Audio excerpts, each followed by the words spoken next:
A small white bakery bag sat untouched on the counter when the young mother slid it back toward the register with trembling fingers.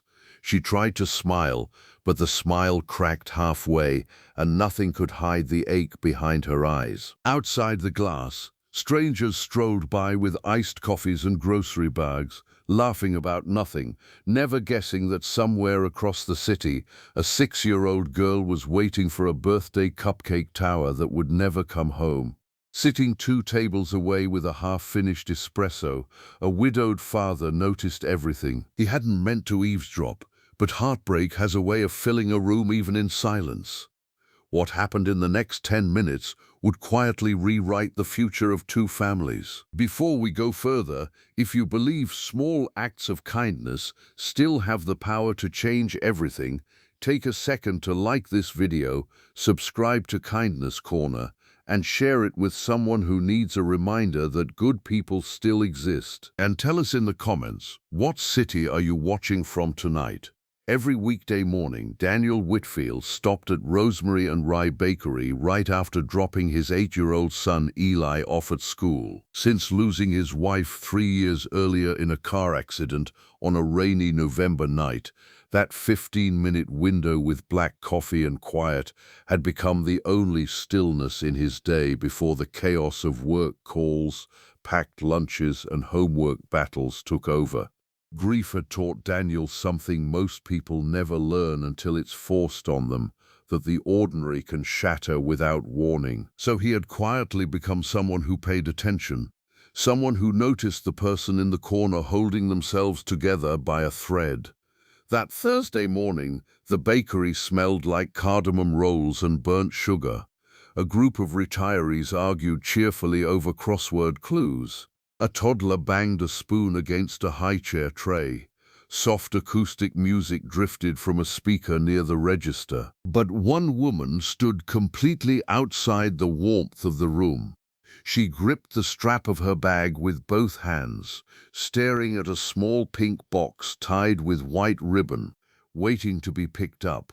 Her name was Renata Cole. She looked maybe 32, wearing a faded denim jacket that used to belong to someone who cared for it more carefully. Dark circles sat under her eyes, and her jaw kept tightening like she was rationing the tears she refused to let fall. The teenage cashier apologized, explaining the cupcake tower had already been assembled that morning. Renata opened her wallet, counted the same 3 bills twice, then closed it. It wasn't enough, not even close. She asked, barely above a whisper, if they could just cancel the order. No anger, no scene. Just quiet, practiced defeat, the kind that comes from disappointing yourself too many times to count. The cashier looked stricken but explained that because the topper had already been personalized with a name, it couldn't be resold. Renata nodded like she expected exactly that answer.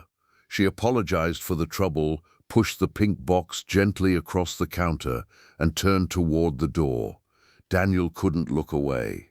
Something about the way her shoulders curled inward reminded him of himself in the months after the funeral, moving because stopping wasn't an option, even when every step felt borrowed. As she reached the exit, a folded piece of paper slipped from her bag and landed near his boot. He picked it up before it hit the floor completely. It was a birthday invitation, handmade, decorated with crayon stars. "Happy 6th birthday, Nora," it read across the top. Inside, a child's drawing showed a girl with yellow pigtails standing beside a tall pink tower of cupcakes. At the bottom, in wobbly handwriting, someone had written, "I hope everyone comes, and it's the best day ever." Daniel's chest tightened reading it. He caught up to her outside and held out the invitation. Renata took it with red-rimmed eyes and a whispered thank you, clearly humiliated to be seen. Daniel didn't ask a single question. He simply told her he hoped Nora had a wonderful birthday. She managed a small nod before walking to an old silver hatchback parked down the block. He stood on the sidewalk a moment longer than necessary, replaying the drawing in his mind, "I hope everyone comes." When he stepped back inside, the cupcake tower still sat on the counter, pale pink frosting, 6 unlit candles waiting in a paper cup beside it. The cashier exhaled and quietly filled him in.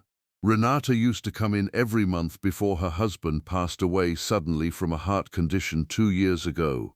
Since then, she'd been stretching one paycheck across rent, daycare, and groceries. She'd saved for this cupcake tower for almost a month, until her apartment's water heater broke 2 days earlier and swallowed every spare dollar she had. She chose hot water for her daughter's baths over birthday candles. Nobody in the bakery said it out loud, but everyone felt the weight of that choice. Daniel looked at the cupcakes, then at the cashier. Without another word, he paid the full remaining balance. The cashier assumed it was a treat for his own son. Instead, Daniel asked for one thing only, that Renata never learn who had paid. He understood something most people overlook. Accepting help is hard enough. Accepting help without losing your dignity is rare, and it matters more than the gift itself. Using the number from her original order, the bakery manager called Renata and explained, gently, that a neighborhood kindness fund had already covered the balance. Some mix-up on their end, nothing to worry about. The tower was ready whenever she could return. Renata went quiet on the phone, certain there had been some error. The manager assured her there wasn't. 40 minutes later, she walked back through the door, this time cradling the pink box like it might disappear if she loosened her grip. In the parking lot, she sat in her car and cried, not from grief this time, but from something closer to relief, the feeling of being seen after months of feeling invisible. Daniel watched from a bench across the street, said nothing, and drove home. He assumed that was where the story ended. He was wrong.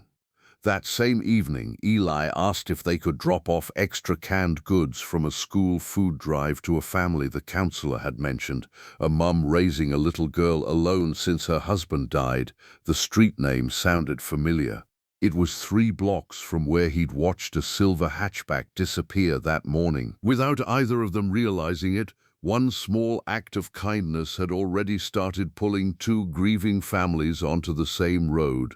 Sometimes the moment we walk away isn't really the ending. Sometimes it's only the first page of something neither person saw coming.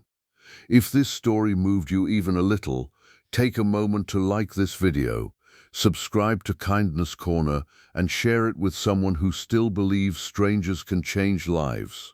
Your support helps stories like this reach someone who might need it tonight. One more thing before you go, drop a single word in the comments. Kindness. Let's fill this thread with a reminder that even a stranger holding a coffee cup can change everything. As Daniel drove home with Eli half asleep in the back seat, neither of them understood yet what a $34 cupcake tower had actually done. It had restored a mother's belief that the world still had softness left in it. It had reminded a grieving father why his late wife used to say kindness should never be delayed for a more convenient day. And quietly, without any fanfare, it had planted the first seed of a friendship that would eventually change both families for good. Sometimes the biggest miracles don't come with a spotlight. Sometimes they start with one person deciding to notice someone else's pain and choosing in that ordinary moment to do something about it.